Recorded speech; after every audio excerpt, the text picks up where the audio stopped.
and welcome back to Mac School Prep TV. In today's video, we're going to be tackling some more components of the college application process, as we're going to be discussing how special awards and honors come into play, what the heck the letters of recommendation have to do with anything, how to go about building and creating a resume, and so many more things that you're going to want to stay tuned for. So, if you do not know, my name is Mackenzie Warren. I'm the founder of Mac School Prep, and my mission is to set you up for success in an academic setting so that you can not only make straight A's, but also get into the college of your dreams. Now, before we get this ball rolling, because I'm sure you're ready to jump right into the meat, I just want to give you a friendly reminder now to give this video a thumbs up, subscribe to my channel if you haven't already, and hit that notification bell so that you don't miss a beat. And on that note, no more delay, it's time, let's get it.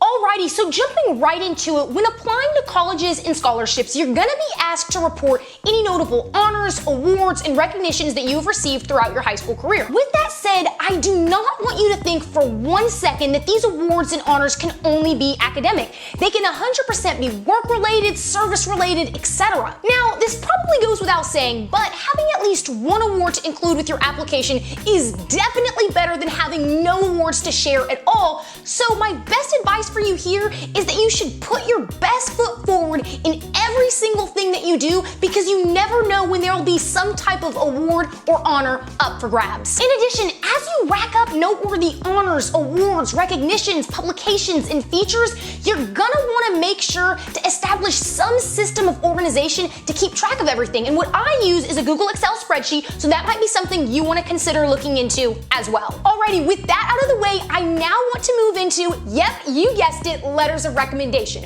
When applying to colleges and scholarships, there's no way around it. You're gonna have to have adults in your life submit letters of recommendation advocating for you. Speaking from experience, the norm for colleges and scholarships is that you include at least 2 letters of recommendation with your application. But I do encourage you to look at the individual website for each scholarship and college that you're applying to, so that you know exactly how many letters of rec you need and who they need to come from. When I say who the letters of rec need to come from, I'm basically just referencing the fact that many scholarship organizations and universities specify that they want you to have a letter of recommendation from a school counselor, from a teacher who's observed you in a classroom setting, from someone who isn't related to you but can still attest to your leadership and character, etc., etc., etc. In short, letters of recommendation, just like interviews, are used by scholarship organizations and colleges to verify that you are who you say you are, and that you aren't just putting up a facade to come across as more impressive than you actually are, as your letters of recommendation should offer a perspective that corroborates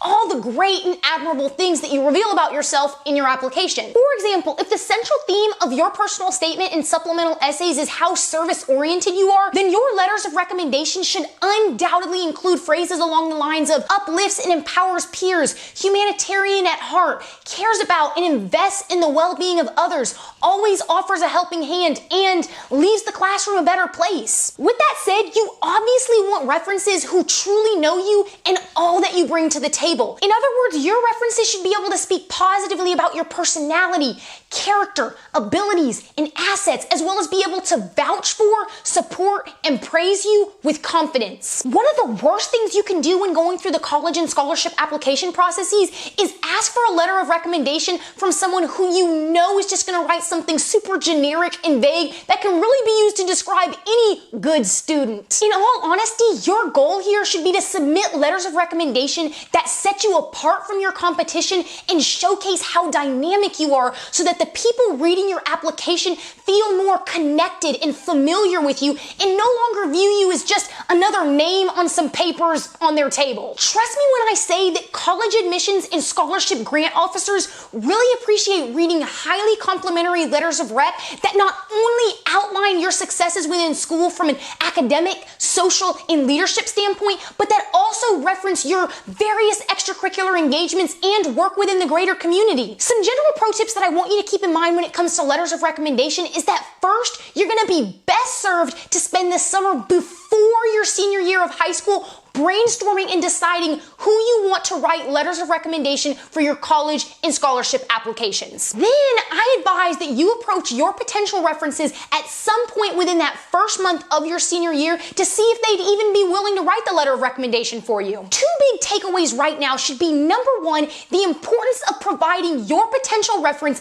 advance notice about you wanting them to write a letter of recommendation for you. Listen to me here when I say that if you wait until the last minute to have the conversation with them, you'll be playing with fire because they might end up turning you down due to having to write letters of recommendation for too many other students, or they might end up writing you a subpar recommendation because they're just burnt out by the time they get to your letter. The second takeaway is the importance of actually asking your potential reference a question. So here's an example. Hi, Miss So-and-so. I wanted to take up a couple of minutes of your time. Is now a good time to talk? If not, say no worries and find out when they'll be available next. But if it is, then proceed with, well, as you may or may not know, I've been working really hard on filling out college and scholarship applications, and since I feel like you have a really good understanding of who I am as a student in person, I'd be honored if you'd serve as a reference for me throughout both application processes. And so with that said, would you be willing to write a letter of recommendation for me? In case you didn't catch it, that was a question that I just asked, not a demand. Now, side note here, I speak from experience when I say that it'll make things a whole lot less stressful on your end if you can have the same group of individuals write letters of recommendation for your college applications and your scholarship applications. Because if you think about it, you'll have less people to follow up with and hold accountable, which is really good for you, right? Okay, so back to my example. If the person you approach to write a letter of recommendation for you says no, do not get butthurt or take out any sort of anger or frustration on them. Instead, just kindly thank them for their time and move on. But if they say yes, you're obviously going to want to shower them with a ton of appreciation. And so my advice here is that you not only express your immense gratitude in that moment, but also when all of your applications are in and submitted and you're just waiting to hear back from people, I suggest that you give your references a small yet thoughtful present accompanied by a handwritten thank you note. Yes, I said handwritten because everybody always appreciates some good old paper and ink. Something else is that if your potential reference agrees to writing a letter of recommendation for you, by the end of your conversation with them, you need to establish some sort of timetable for when they plan on having your letter completed. That way you know when it's appropriate to begin giving them friendly reminders and nudges about quickly approaching deadlines. In addition, once you've been told yes and been given the green light, you should also make an effort to ask your references what it is that you can do to help them out and make things easier on them. Some references might ask you to email them your resume or to inform them of what specific things it is that you'd like for them to discuss in the rec letter, while other references might even ask you to direct them to the individual website of the colleges and scholarships that you're applying to so that they have a better idea of what terminology to feature in the letter whenever they're describing your attributes. Look, I just need you to understand that it'll be a colossal mistake on your part if you go into the conversation with your potential reference with the attitude or the expectation that they have to write a letter of recommendation for you. Because look, I hate to break it to you, but the harsh reality is that these individuals do not owe you anything. Them deciding to write a letter of recommendation for you is a favor, so you need to treat it as such. I mean, just think about it. They aren't getting paid or really getting anything in return for them giving up their valuable and limited time to help you. So with all of that said, before we switch gears to a new point of discussion, please, please, please just remember to ingratiate yourself with and humble yourself before all of your references and all of your potential references as well. Alrighty, time for our new topic of discussion in which we are going to be delving into everything related to resume building. If you don't know, a resume is a document that should constantly be undergoing revisions by you, so it's best to be storing it as a Google Doc, as it's is meant to feature and summarize your educational and professional background, your unique experiences, your various accomplishments and achievements, and the skill sets that you possess that make you a good fit for whatever opportunity it is that you're seeking. Obviously, whenever you're seeking employment, your resume is going to be beyond super duper important because it's one of the main tools that hiring companies use when deciding whether they want to give you their time in consideration for an open position. In other words, if you don't have a resume or your resume is shoddy, then I hate to break it to you, but unfortunately, you're going to be SOL.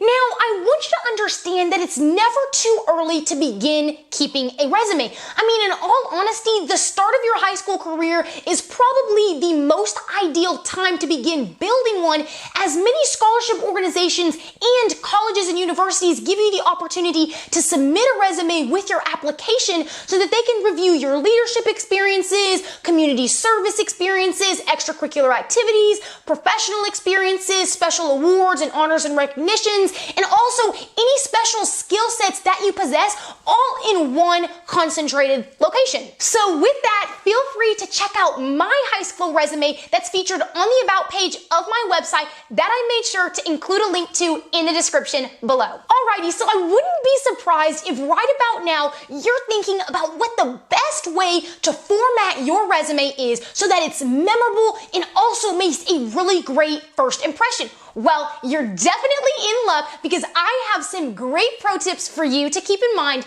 as you build and create your resume. Number one, keep it simple and make sure that a clear system of organization and structure is evident. So basically, avoid using any fancy fonts, special layouts, and colors other than black that can make your resume appear and look visually overwhelming and complicated. Look, it's definitely okay to bold and italicize subheadings and headings to make things easy on the eye, but for the most part, you should be utilizing a traditional font like Times New Roman in 9 to 12 point size, and you should also be utilizing vocabulary that's on a level that a senior in high school could comprehend. Number two, it's highly encouraged that your resume is kept to a single page, but if you really can't help it, just abide by the general rule of thumb of no more than 2 pages. Number three, present your information in reverse chronological order, meaning list all of your present and most recent achievements, accomplishments, experiences